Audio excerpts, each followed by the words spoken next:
All right, fellow benders, I'm building this cart, converting this engine stand to a run stand. And so I got some U-channel here, made some verticals, and then I made some adapters here so I could get the height and I could take the legs off when it's without having to pull the engine up. So that's why I took the sides out there. And then what I did is I welded on this 2-inch 3/16 wall. Fits really nice. There's a little bit of play, but it fits really nice over the 1.5 inches. So what I'm going to do is I'm going to make, I've got several tubes of the 3/16 2-inch 3/16 wall. I'm going to make a setup that supports the radiator here, and just and then I'll use like a bolt as a set screw just to hold it down. And then on the back here, I'm going to do the same thing. I'm going to put some tubes. I'm going to cut like some 2-inch sections of tube, and then I'm going to take this and I'm going to put pieces, on each side like this. And then I'm going to weld from underneath. I'm going to make like a tray. Hold on a second. I'm going to make a tray that goes right on the back here. And then I'm going to put the battery and a fuel can back here. And yeah, so that will be good. And you can see here I welded them on the back here as well, and I tightened them down just to keep the tubes from shifting. And then when I did that, I had a little bit of sway, of course, and I expected that. This cross bracing wasn't here. I did that today.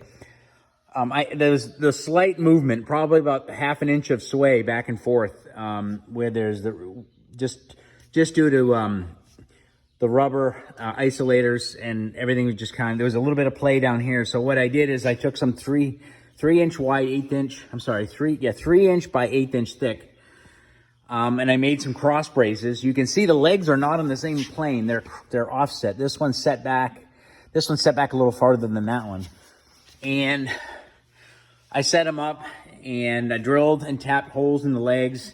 I put a centering piece there, a centering bolt, so it was easy to they're easy to bolt up, and it keeps it tied together. Now it's not moving at all. It's really solid, good enough for a run. So what I'm going to do now is, you can see here, I've got this covered up.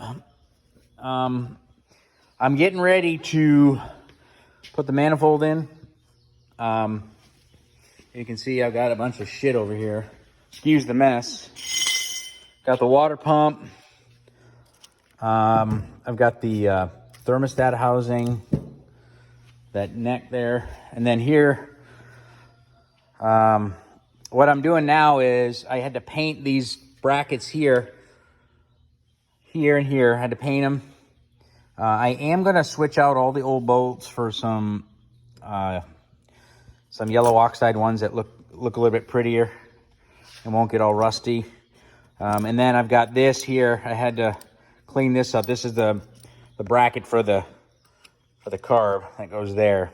So I'm slowly picking away at it. I'm trying to get all the clamps and everything cleaned up that are going to go underneath the bolts, so that I don't have to take anything back out after I put it in. So that's slowing me down a bit. And then I do have some plugs. I got some plugs coming that I'm going to plug up some of these holes. The only one I'm going to leave here is a thermostat. The temp sensor is going to go here. I'm going to plug everything else up. Maybe one of these I'll leave open. I have to see how it's routed. I've got a couple of hoses, but I'm going to plug this one up because that bracket covers it up. And once I put that on there, I can't get access to it without taking the bracket, the carb linkage bracket back off. So slowly picking away at it. Like I said, I've got my pulleys here, powder coated. They look great. So that's going to go on. I'm going to be rebuilding a carb soon. So like I said, I'm working on just getting this mocked up. And it's really easy to take it apart and get the engine off. I do have to replace the rear main seal. I got a small leak, and I got to take it back out and put another one in and reseal it.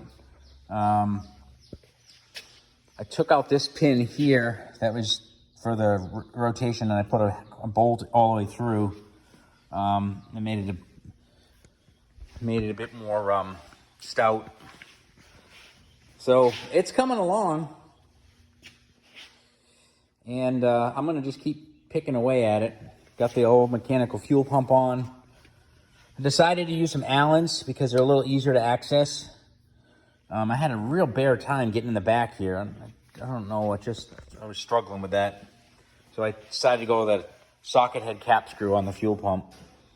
I will get some more videos here when I move it a bit further along.